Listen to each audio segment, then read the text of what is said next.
Yeah. Well, why don't we go into aviation here? What Right. initially like sparked your interest in aviation and flying? Uh, that definitely goes to my dad, who was a commercial airline pilot for 30 years and a pilot for 40 plus years. So growing up, it was just around the family all the time. And back when it was easy to fly standby, we would go to Florida as kids 2, 3 times a year just because we could, and it was Yeah. easy. So we were flying all the time as kids. So being around it, I always wanted to, as a younger kid and young adult, be a pilot. And then things changed in college, and then I got into aviation management.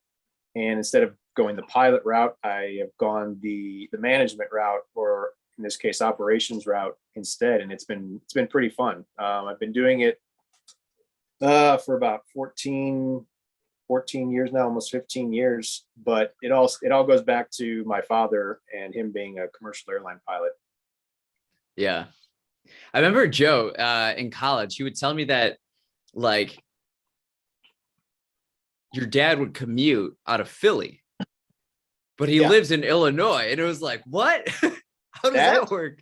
it That's so sounds wild. crazy. Yeah, it sounds crazy to most people, but in the world of aviation, that's very common, that Yeah. pilots or flight attendants will live outside of a base in another state, another city, and commute to work. So that's very common within the aviation industry. Yeah.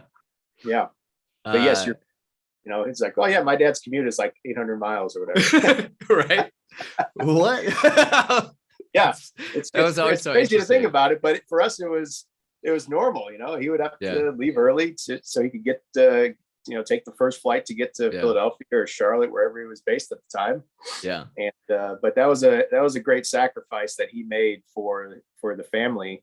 And because they really enjoyed, or they really loved, the Bloomington Normal area where we lived. And that was a huge sacrifice that he was willing to make. Yeah, absolutely.